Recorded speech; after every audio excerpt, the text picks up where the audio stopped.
Hello, everyone, and happy Wine Wednesday. It is fitting that we are talking on a Wednesday because we are here with Angela Aiello, who is a successful entrepreneur. She is a four diamond trained in hospitality, and she knows the ins and outs of food and wine very well. She's currently writing a book. She's a winemaker, and she is also studying to become a sommelier. She also writes a monthly wine column for Notable Life. Welcome, Angela. Thank you so much for having me, Selina. This is great. So, you are also known as Super Wine Girl. Can you tell Yes. us how that nickname came about and just how your love and passion for wine started? Yeah, I mean, I've been in wine for the last 20 years, and I often find people in this business it's kind of like the art world. It's very cultural. People who get into wine are super passionate, whether that's about the grapes that they grow, the wine that they make, or the art that's on the bottle. I find people in this industry are super passionate, and so when you get into the wine business, it's really hard to leave. So I have been lucky enough to be in it for the majority of my career, much of which I didn't even realize was a career. I just thought had a job.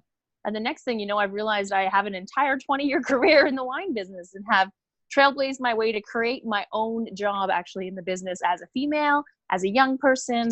And I started, I guess you could say, my little community of members, or the wine club, about 13 years ago.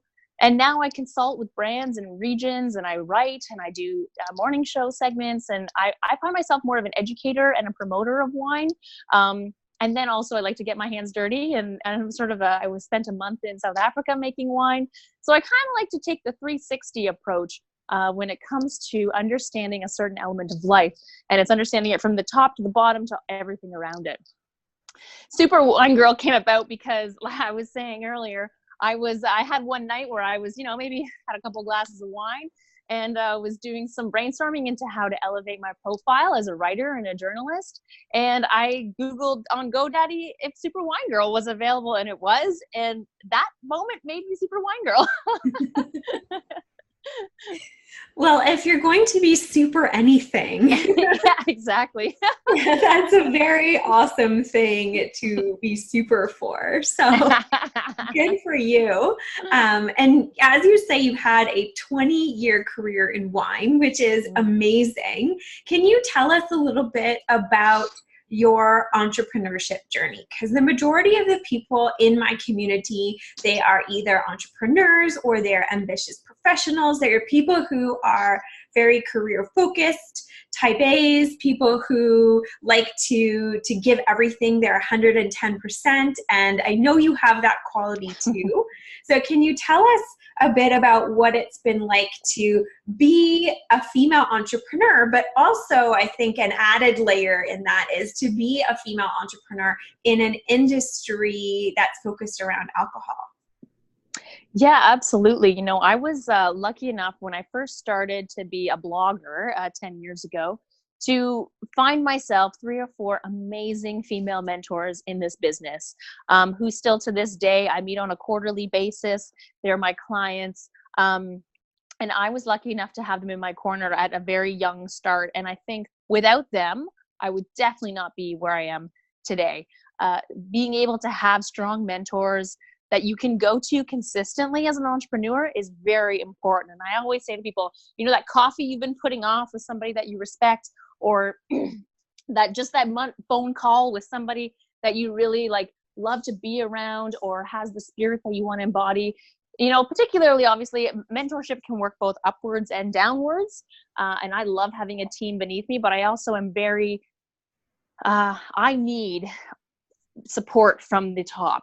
And so entrepreneurship to me is a lot about learning how to ask for help when you need it, on both the upside and on the downside of a team.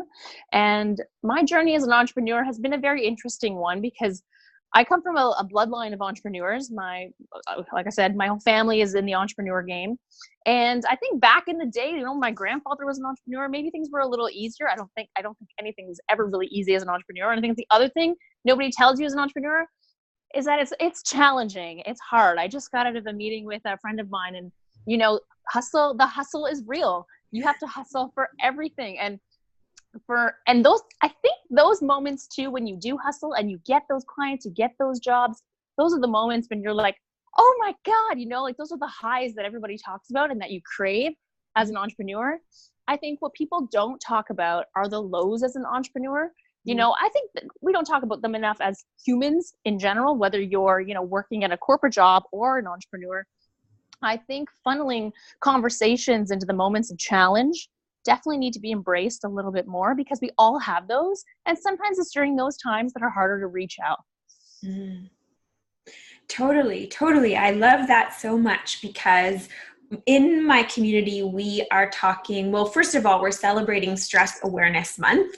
And might sound like some kind of a funny thing to be celebrating, but it is something, because to me, bringing light to these types of conversations where we can all just level the playing field and saying, no matter what type of career you have or what stage you're at in the career, there are going to be highs and there are going to be lows, and normalizing that, so that we're not all just looking at each other's highlight reels on social media thinking, my life is crap because so-and-so is doing this, or, Angela's super wine girl, she must never have a bad day, or,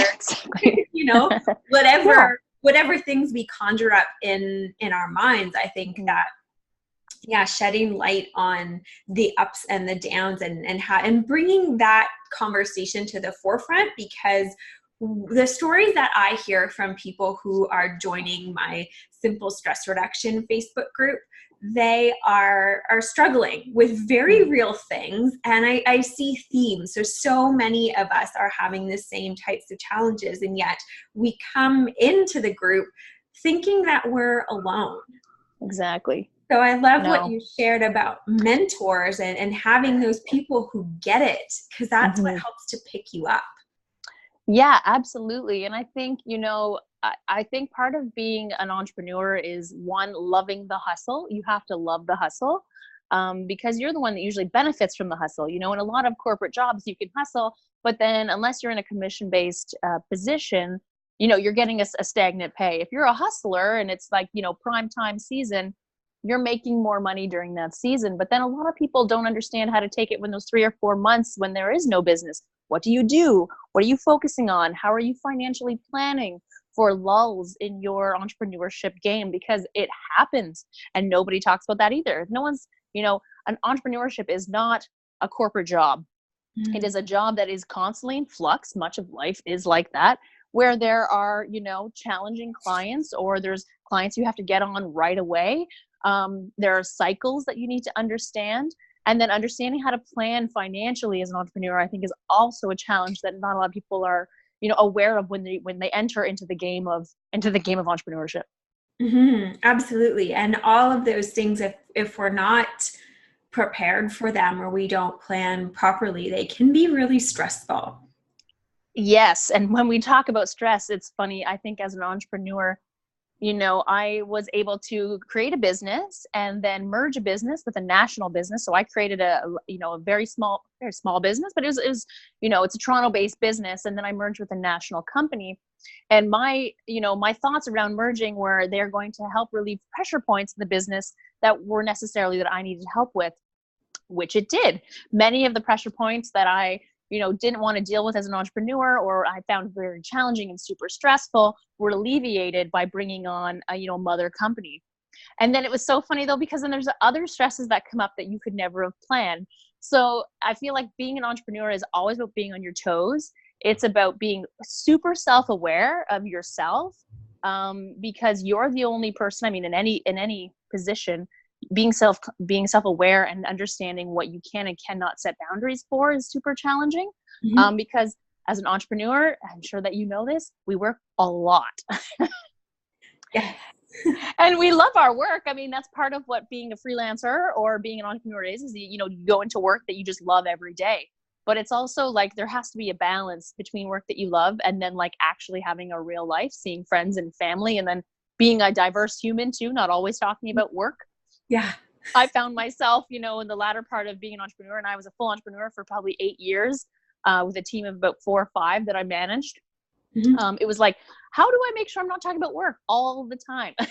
Because you Mm-hmm. do. And that propels a cycle of mental activity that isn't necessarily healthy either, right? Mm-hmm. Stress relief comes from many different areas. And at that time, when I started noticing that I was really just working in my mind and in my body all the time, I hired a personal fitness instructor. She's like a coach, a fitness, kind of like she's a physical coach. She helped me with many different things, but it was like somebody helped me get out of my entrepreneur brain and into something else. And that was very helpful for me.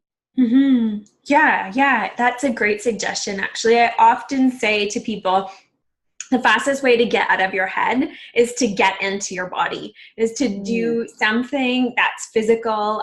For me, one of my go-to practices is yoga or Mm-hmm. meditation, is to do something that gets you back into the physical, because that's going to ground you and give your body some sensory input, which takes you out of the spiraling of whatever's happening in your head.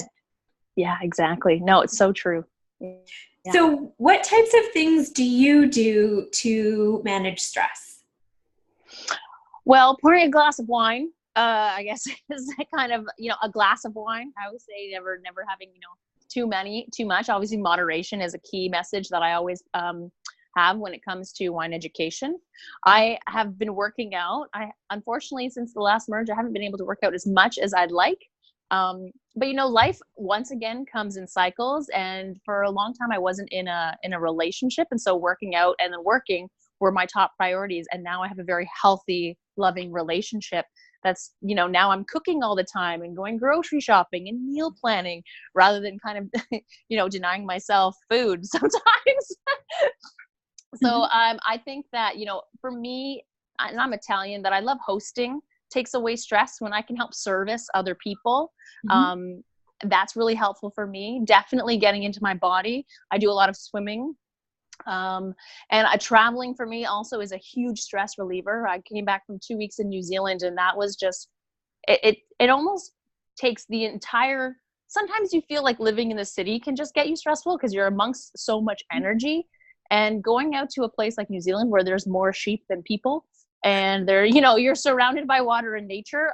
It took me less than 2 or 3 days to actually utterly, completely relax, which never happens. Like, it takes me weeks to relax sometimes when when I go home or something, because you're still, geographically connected. Mm-hmm. But traveling to me to very remote areas of the world and learning new things is a massive way to help relieve my stress. Cooking, and definitely talking with family. I have 3 sisters and a mother, and that therapy is a lot of what I need sometimes. Mm-hmm. Yeah, that personal connection. And I find empathizing with other people, like hearing other people's stories, helpful for me, because it gets me out of my own head and out of the ongoing task list that happens for me, and it gets me into life from the perspective of somebody else. Absolutely. No, I 100% agree. Yeah, being able to concentrate on someone else's story is really helpful. I find getting together with entrepreneurs also like a stress relief too, because there's so many things as an entrepreneur you don't even know you need to talk about until somebody else starts to talk about them, and you can add to the story, or you can help bring conclusive remarks or experience or whatever it is to the conversation. That's very helpful as well. Mm-hmm. Yeah, and you have so many of those me too moments when you realize, Yeah. okay, so that thing that's been happening to me at my computer alone is I'm not actually alone, because so many other people are going through that. Yeah, it's a normal thing. Don't worry. Yeah, exactly. Mm-hmm. So I wanted for our conversation today to merge the topics of professional pressures and entrepreneurship with the conversation about alcohol, because I find for so many people, and I'm going to go out on a limb here and stereotype a bit and say women, with wine. We have this relationship with wine where it is our crutch, or I hear people talking even at the yoga studio about, trying to go a week or a month, let's say, without wine, and they feel like they can't. And I know obviously there's a line between, you know, enjoying wine and having it socially, versus feeling like we need it. Can you speak a little bit about that? You know, I think, you know, I think that's one of the main reasons why alcohol beverage education is so important, because in order to really enjoy wine, one of the biggest things is conscious drinking, right? And when we talk about conscious drinking, I'm talking about, you know, those moments where you finish a bottle of wine and go, holy, did we just finish a bottle of wine? That is not a conscious moment. You know, conscious moment is when you're giving attention to the wine, when you're cooking, when there's a food and wine, you know, pairing, when there's something going on where your mind is concentrated on the quality, on the deliciousness, on the background, and you're focused on wine more as an art piece than, say, a solution to an emotional problem. And for me, that's why it's important, one, to travel, to write, to educate, to talk about conversations like this, because you're absolutely right. In alcohol beverage in general, I think that there is, you know, there are many people that turn to it as a, you know, a best friend type of category. And I mean, wine can definitely be your best friend. I mean, I have a cellar of things and I'm like, some of these feel like my best friends, and they sit there for years and they age, and one day I'll open them and it'll be gorgeous. But I do think that, you know, there's some conversations to be had around the perception of how people in this market drink. You go, you know, I come from a European background, and for me, it's a lot about it's part of a lifestyle. You know, I don't believe in dry January, be honest. I don't go a month without drinking. I drink moderately, and I drink like the Europeans do. And honestly, I drink a glass of wine a day. I might have a couple more glasses here or there, but you know, the days of binge drinking for me are past what they used to be. And like, even in my 20s, I mean, I had no idea, you know, your 20s and your 20s when you're learning a lot about life. And I think that once people get into their 30s, I would hope that there is a conscious shift in the way that people think about alcohol beverage. And I can see this happening. I know we chatted about this earlier, but I can see this happening as a trend in the marketplace. For instance, the New Zealand, there's a whole New Zealand category called New Zealand lighter wines. And it's a very large, like $3 million of the New Zealand government went towards research to help bring the alcohol content of wine down naturally in the vineyard. So for instance, when you buy dealcoholized wine, the alcohol is usually removed after the grapes come into the crush. Their crushed wine is made, and then the alcohol is removed. In this new procedure, they're looking at making lower alcohol wines, but actually in the vineyard. So it's much more of a natural process. And so what they're trying to do is tack on to a trend of people who want to drink, but don't want to drink 14% alcohol with lunch, right? Or don't want to come home and have a 14% alcohol wine. That is really where conscious drinking also is a result of. You know, I want to come home and have a glass of 8 or 9% wine. There's so much difference in how you're going to feel. So I don't know if that really answered your question, but I think that, you know, from a cultural perspective, I think there's a lot of education that needs to happen. And I definitely think conscious drinking needs to be part of everybody's vernacular, particularly if you're in the alcohol beverage industry. You know, part of my job is to make sure that I'm servicing you properly and you're not getting a 9-ounce glass of wine. You know, all these places that serve 9-ounce glasses of wine are over serving. To be honest, like, to me, going to a wine bar and getting 2-ounce glasses, a 1-ounce glass, something you're tasting and trying and learning about, is a much more sustainable way of thinking about wine and alcohol than, you know, getting a 9-ounce glass of wine. I love that. I love that. I shared with you before we hit record today that I don't drink. And it's something that's fairly new for me in about the last year. But I remember before that, I always used to feel like glasses of wine were too big, because I would want to just have a taste and, you know, taste it and experience the flavors and, you know, taste how that pairs with a meal and that kind of thing. And I talk a lot about conscious eating and mindful eating. So I think it's lovely that you're bringing us this perspective of conscious drinking. If somebody is listening to this and thinking, wow, okay, I'm a 9-ounce glass of wine kind of person at present, and I use my wine to kind of wind down at the end of the day. And they're interested in trying this conscious drinking. How, or what can they do? What steps would you recommend to kind of get themselves to that conscious place? Firstly, that's a great question, and I like that we're talking about drinking the same way we're talking about eating, because both of those items fuel you, right? They give you energy. You're putting them into your body. So my very first thing would be become conscious about how much you drink. When that server comes and says 5 or 9 ounces, say 5. I mean, even though you want the 9, you want to be able to drink slower, because part of the reason people overdrink is, one, they're drinking too quickly for how much they're eating. So if you slow down your drinking, that is a very great way to, slow down getting drunk, or slow down the effects of alcohol, I guess you could say. So number one, even though you want the 9 ounce, ask for the 5 ounce. I even, in a lot of ways, when I go out to drink, I kind of, even if the bar isn't a wine bar, I design my own wine bar. So if I'm out with a girlfriend, I'll order 2 or 3 glasses of 5-ounce wines. I'll split them up and we each have a tasting experience. I'll take 3 glasses of 5 ounces. That's 15 ounces.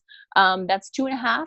That's 6 ounces of wine you're drinking, but they're all different wines. So now immediately you're consciously deciding, okay, what does this Chardonnay taste different than this Riesling? And how about this cab? Is it different from, is it a California cab or is it an Ontario cab? And so as soon as you start to be mindful about what you drink, instead of just, taking your wine glass and drinking it, is the minute that, one, you slow down your alcohol, 2, you become more conscious of what you drink, which enables you to be educated about what you're drinking about wine, which immediately makes you a cooler person. Yeah.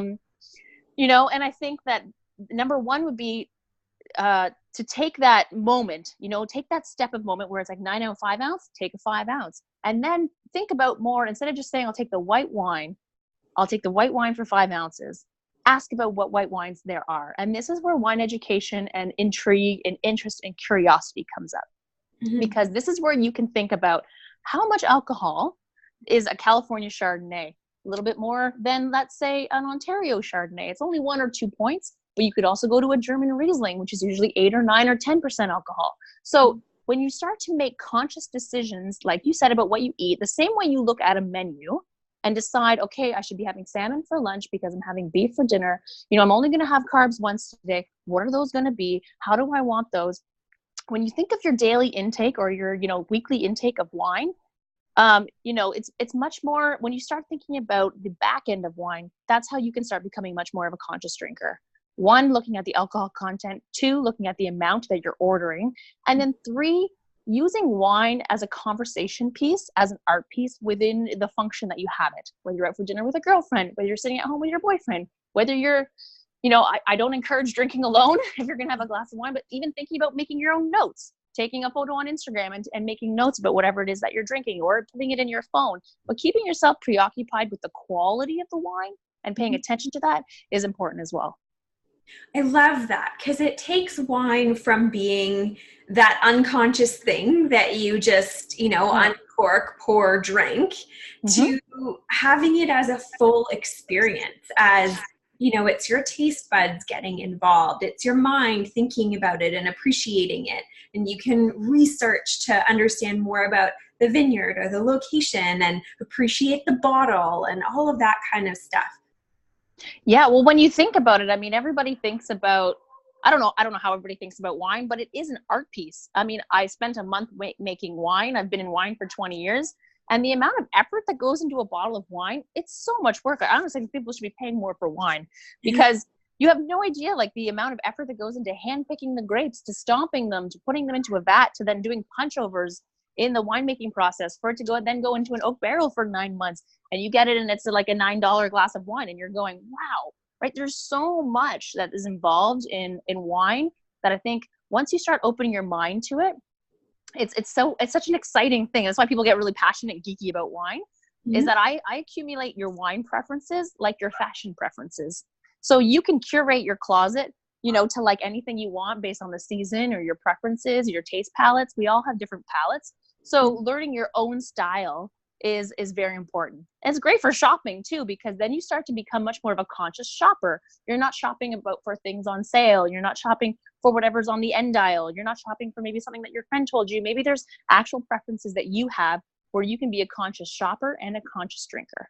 I love that so much. In the conversations that I have with people about mindful eating, I encourage people to bond with their food. So when you have a plate of food in front of you, to take it in visually, take in the smells, and then to, even if it's just a few moments or a few breaths, to think about and appreciate all of the hands that it's passed through and where it's come from, and thinking about, you know, the sun growing the vegetables, or in this case, growing the grapes, and, you know, the rain. And then of course for wine, you know, the art on the bottle, and the companies that put these products together as representations of their values and what they want to put forward in the world. I think there's so many layers to that.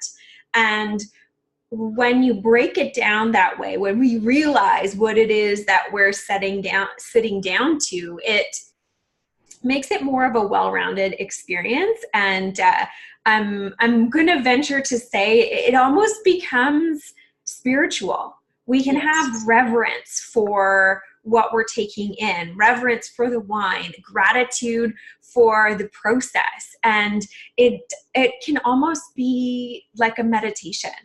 Yeah. Amen, sister. 100%. 100%. Mm-hmm. So it's so much deeper than just our happy hour after work. And, you know, yeah, exactly. Like to take that for. I'm curious, because you have such a deep appreciation for and knowledge of the wine industry, and thank you for sharing that with us so far. For those people who are maybe just starting to dip their toes in this kind of thought, can you tell us a little bit about how thinking about wine this way has impacted your lifestyle, and maybe even venture into how it's impacted your mental health and your relationship with alcohol in general? Yeah, I think, you know, I think a lot of it has to do with particularly my journey. You know, when I started in wine, I was 16, and it was like I was going to wine structured tastings and learning about wine and spitting at a winery when I was 16. And I grew up, unfortunately, as a, you know, in the world of the church. So for me, my journey, you know, I didn't even really drink until I was 21. But as you start to dip your toes into, you know, into the world of wine, I think you start to become more eclectic in how you see the world. And I think this is definitely a movement that you're fostering and that many people are fostering right now, this movement towards broader health. And I think wine, to me, you know, it is a spiritual thing to work in. You know, I'm lucky enough, like I said, to have grown up in the church, and I've, you know, done all those things. And wine to me is a lot about relaxation. People need something in life to relax. I think life can get a little stressful, and wine can help do that. It obviously, in anything, you can have too much of it, which is why moderation, the entire world of wine, the key messaging is moderation. We are always talking about that, everybody in the business. And I think that that's very important. From a mental health perspective, how it's affected me, I think that, you know, there are some, in my particular position, I feel like there are some days that I can get really stressed out at work, and I go, oh my God, all I want is a glass of wine. And those are the days I come home and have a glass of water. So as soon as you start to think about the fact that there needs to be something in your life to solve an emotional issue, is the moment you need to start thinking about the fact that that is not the answer, right? And so instead of that, I should be going out for a run, or I should maybe spend 10 minutes in the sunshine, or maybe I should do downward dog, or like maybe there's just some other things I can do to help fix something that I know, you know, I should not be turning to alcohol for. You know, I have also been, you know, truthfully, being in this business for a while, you see people that have a hard time managing moderation. And that has been a big challenge. And I feel like that's something that also needs to be talked about, is understanding how to help people in certain situations, and talk about those things openly, because there are many people that can understand moderation, can live a life full of understanding how to, better themselves and keep their mental health high. But there are also many people who can't. And it's like, how do you help those people? And I think that's an important segue into mental health. And I think that's like why we're all talking about mental health right now. There's so many things in life that can lead to mental health issues. And so how do we help fix them or pivot them and support people? And, it's a very interesting time right now. Mm-hmm. Totally. And it brings us back to the idea of being conscious about our wine consumption. And I really love the perspective that you've offered for us today around it being an appreciation and, deeper than just the glass and the bottle that is here in our homes, but actually thinking beyond that about the vineyards and the process that it took to come to this point. Because when we come at something from a perspective like that, it automatically gets us into that space where we're more conscious of it, so that we can choose, is now the time to partake in that, and can I appreciate that right now? Because I know for myself, especially if I'm not in a good place and I'm looking for something to numb those emotions, that's not the time to go for the wine or for the chocolate. Exactly. Or anything else. So I love that you shared that for yourself, that when you're tempted to go down that route, that's when oh, okay, that's my trigger to actually do something else, because you wouldn't be able to fully appreciate it in the way that you would like to. Yeah, and being an expert in this business, I have made it, I'm very, very conscious of how I drink, when I drink, who I'm drinking with, people around me and their drinking habits. Like, I'm extremely aware of those things. And so it helps because you can see those things, but it's also very challenging because you can see those things. Being conscious always is a double-edged sword, because you're like, okay, this is great, I can see it, but oh great, what do I do? But I mean, that's part of like I was saying earlier, this is, a good friend of mine has been sort of, I wouldn't say pushing me, but maybe just encouraging me to think about how to, jump on board in this non-alcoholic movement that is happening. And I've noticed it with a lot of women, actually, particularly after they've had children, or, some people go that way of, oh my God, I can't wait to drink that bottle of wine. Or some people go, and I'm just not drinking at all. I can't. I've got 2 kids. I've got to stay alert and awake, and I just can't do it. And so this movement towards being able to partake in the cocktail or the wine or beer industry, and having a beer or a wine that's non-alcoholic and still being part of that culture, I think is something that we have not yet grasped as part of, our sociology, or as part of a society, maybe is a better way to say it, is that how do we help people? Just because you don't want to drink doesn't mean you can't come out. Just because you can't have 3 glasses of alcohol wine doesn't mean you can't come out and have a virgin cocktail. And I think up until this point, de-alcoholized items have had a bit of a stigma. With the onslaught of Seedlip, which I just think is an incredible, if you just look at the brand launch and success of the product called Seedlip. It is basically like a botanical infused water that sits on the alcohol shelf, and you can order a Seedlip cocktail for the same price you'd order a gin cocktail, and there's no alcohol in it, but you still can partake in the cocktail culture. And to me, this is very interesting, and this is the movement the wine world is tagging on to a little bit here and there. But this is the whole wine and spirits movement, is helping people who can still partake in the culture and the excitement of finding something new, without it having to be about alcohol. I love that. And I've had the Seedlip, and it's great. Actually, at one of my favorite restaurants, myself and one of my friends, we would often go in and ask for non-alcoholic cocktails, or, can the bartender make us something? And then when they had the Seedlip come in, we were one of the first people to try it. So they let us name their first non-alcoholic cocktail on the menu, which was fun and exciting. And I love Cool. that there's options coming out, because you still want to appreciate or have a drink that is enjoyable and take part in that social aspect of things, but maybe not take part in the alcohol, or have as much sugar. Yeah, exactly. 100%. Yep. So I know too that we've spoken a bit about the alcohol content, and then the sugar content is something that a lot of people are becoming more conscious of, especially with wines. Maybe you can just give us some tips for looking for wines that maybe are friendlier in terms of sugar content. Yeah, it's this is one thing in the wine business that we all talk about. I mean, we all measure residual sugar, we measure acidity. There's a science behind wine and the ingredients inside of it. And the sugars that are in, 98% of the time, the sugars that are in wine are natural sugars. So, that's always something to keep in mind. They're natural sugars from the grape, right? So, I think when we talk about sugar in wine, some people will talk about the calories in wine, as well.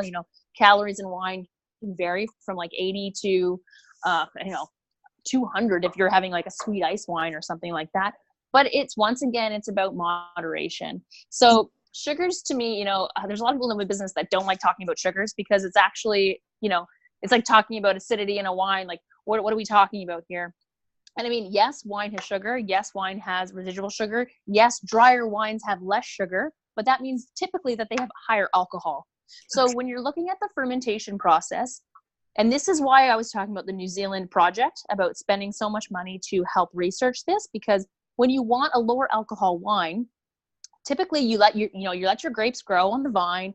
You might green harvest them, take a few clusters down, so the plant is concentrating juice and energy on certain clusters for quality wine. You're looking at the sugar content going up. Now, the first fermentation in wine translates sugar to alcohol. Now, a winemaker can stop fermentation at any time, therefore leaving more residual sugar and less alcohol. So, for instance, if you take a Riesling that has a 9% alcohol, there will probably be a little bit more residual sugar in it because it hasn't been fermented completely dry, which would probably make it, if it was a completely dry wine, up to 13%. So in wine, you're either leaving some residual sugar, which means the residual sugar will be higher, or you're optimizing that for full body, which means you're fermenting it to top alcohol. Either way, you're either drinking alcohol or sugar, but there's still, if you're giving up the sugar, you're probably gaining it in alcohol, which is why this New Zealand project is so interesting, because they're trying to make lower sugared wines in the vineyard, so that the sugar content of the grape naturally is lower, which means you can ferment a wine completely dry and there's no residual sugar. And this is what's so cool. And you're going to see in the LCBO, I think next month, 4 new Zealand wines that are the exact same wines on the shelf. So the labels are going to be the same, except it's going to have the word lighter on it. And it is a wine that's 4% or 3 to 5% lower in alcohol and made naturally in the vineyard. So that means that there is no sugar. There's less sugar in the grape. That means there's less sugar in your wine. And so when we talk about sugar, I always have to educate people about alcohol.